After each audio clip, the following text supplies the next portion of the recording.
Ahora que ya resolvimos el problema de oferta-demanda, ¿no es cierto? Vimos cuál iba a ser el equilibrio de corto y largo plazo.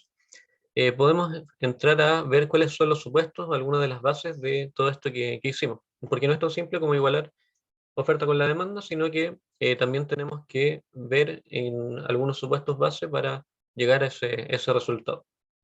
Ahora, alguno de los supuestos que estuvimos ocupando era que los bienes que estábamos analizando son homogéneos. ¿Y a qué se refiere con que sean homogéneos? Se refiere a que son exactamente iguales. Entonces, por ejemplo, si mi compañía crea un celular, la otra compañía está creando el mismo, pero es exactamente igual. Ni siquiera puede ser la marca diferente porque con eso ya sería un atributo con que los consumidores podrían otorgarle un valor diferente, ¿no es cierto? Entonces vamos a asumir que los mercados, o sea, en los mercados solamente existe un tipo de producto. Así que si hay celulares son todos exactamente iguales. El segundo supuesto es que existe información perfecta, completa y simétrica, lo que se refiere a que yo tengo toda la información del bien que voy a consumir o que voy a vender. Por ejemplo, esto se rompe en el mercado de autos usados, en donde si yo quiero comprar un auto, yo no sé cuál es la calidad del producto, ¿no es cierto? Pero el productor sí sabe cuál es o el vendedor sí sabe cuál es la calidad del auto que está vendiendo. ¿Por qué? Porque él usó, él sabe qué tal, cuáles son los problemas del auto y derivados. Así que acá vamos a asumir que no existen esos problemas, que tenemos toda la información.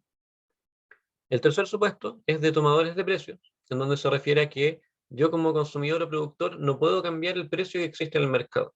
O sea, yo si entro a un mercado a vender Super 8, tengo que venderlo al precio que está determinado por el mercado. ¿Por qué? Porque si lo vendo a un precio más alto, no me van a comprar, ¿no es cierto?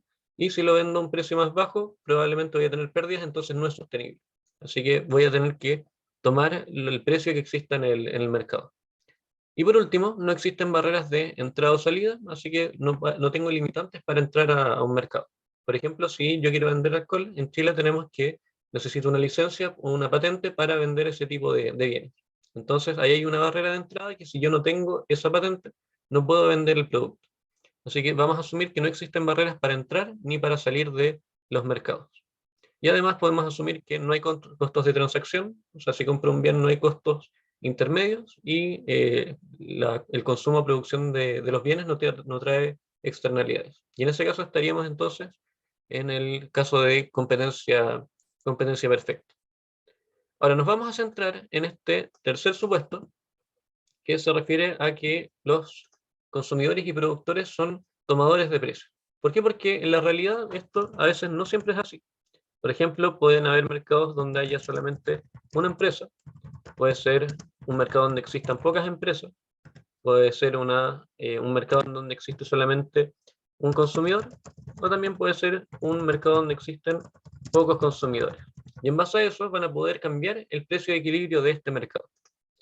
Una empresa se llama monopolio, pocas empresas se llama oligopolio, un consumidor se llama monopsonio y pocos consumidores oligopsonio. Así que mono de uno, oligo de unos tantos, ¿no es cierto? Y poliosonio dependiendo si es empresa o consumidor.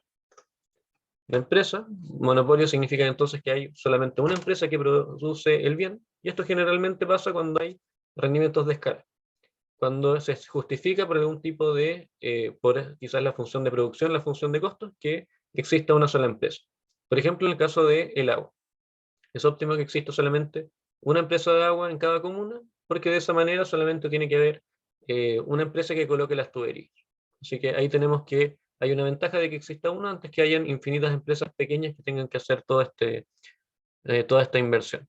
Así que ahí tenemos monopolio del agua, de la electricidad, de diversos bienes, entonces, que generalmente están regulados. En segundo lugar, tenemos los oligopolios, en donde hay pocas empresas, entonces pueden subir el precio de mercado. Bueno, al igual que monopolio, pero tienen un poquito menos de poder porque tienen competidores. Y ese, por ejemplo, podría ser el caso de las farmacias, de los supermercados, en donde hay pocos productores, entonces pueden modificar el precio o cobrar precios más altos.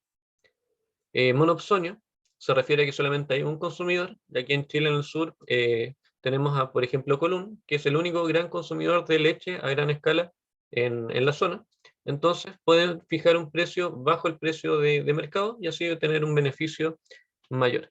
Y oligopsonio entonces se refiere a que hay pocos consumidores para un bien. Y eso generalmente es para bienes que son muy específicos de conseguir. O sea, que son muy específicos para algún tipo de industria. Así que esos son los supuestos que habíamos visto antes de competencia perfecta, y si lo rompemos, el de tomadores de precios, vamos a tener estos resultados que aparecen acá. Ahora nos vamos a centrar en el caso de monopolio. Y en monopolio tenemos que lo único que cambia es el problema del productor, que si recuerdan bien antes era precio por cantidad menos costo total, pero ahora al ser el único proveedor de este bien, este precio va a depender de la cantidad que produzca. Entonces tenemos que el precio depende de la cantidad y ahí va a cambiar entonces la resolución de este problema. Así que si lo escribimos de esta manera y lo derivamos, derivamos el beneficio con respecto a la cantidad, vamos a tener que el óptimo ahora va a ser cuando el ingreso marginal menos el costo marginal sea igual a 0, o visto de otra manera entonces, cuando el ingreso marginal sea igual al costo marginal. Y eso aquí va a provocar que disminuya la cantidad y aumente el precio que enfrentan los consumidores. O sea, los consumidores van a disminuir su excedente y los productores van a aumentar su excedente, generando pérdidas sociales. Así que ahora vamos a ver un ejercicio de eso para que quede más claro cómo sería. Pero por mientras, vamos a ver gráficamente cómo se resolvería este problema. Así que tenemos precio, tenemos cantidad, tenemos que, ahí está el costo marginal, supongamos que es creciente lineal, y acá tenemos la demanda. Ahora, el ingreso marginal tiene el doble dependiente que la demanda, entonces sería algo así, ahí estaría nuestro ingreso marginal. Y ahora podemos comparar los equilibrios de competencia perfecta versus monopolio. Entonces, en competencia perfecta, el precio es igual al costo marginal, ¿no es cierto? Así que sería este el precio de competencia perfecta. Y tenemos que esta de aquí sería la cantidad de competencia perfecta. Ahora, en monopolio, tenemos que el ingreso marginal, o sea, esta curva que aparece aquí, es igual a el costo marginal, así que estaríamos en este punto que aparece acá. Y esto sería entonces la cantidad de monopolio, que si se ve es menor que la cantidad de competencia perfecta. Ahora, por esta cantidad, los consumidores están dispuestos a pagar hasta este precio que está acá, ¿no es cierto? Entonces, ese sería el precio de monopolio. Y este sería el costo marginal de producir esta cantidad de monopolio. Y con eso podríamos calcular los excedentes del consumidor y del productor. Si vemos el excedente del consumidor, tenemos que este es el precio máximo que está dispuesto a pagar el consumidor, ¿no es cierto? Este es el precio mínimo que está dispuesto a cobrar el productor. Entonces, si vemos primero el excedente del consumidor, sería la diferencia entre el precio máximo que está dispuesto a pagar menos el precio que le están cobrando por la cantidad que está consumiendo partido en dos, porque se forma un triángulo en este caso. Así que sería esa área de ahí el excedente del consumidor. Ahora, para el productor tenemos que estar cobrando este precio, ¿no es cierto? Este es el mínimo que está dispuesto a cobrar, así que su beneficio sería todo esto que está acá. Así que incluyendo el triángulo que aparece ahí abajo. Y eso sería el excedente del productor, que va a ser mayor que el excedente en el caso original. Y si ven, hay acá a la derecha un triángulo que no le llega ni al consumidor ni al productor, que antes era parcialmente del consumidor y del productor.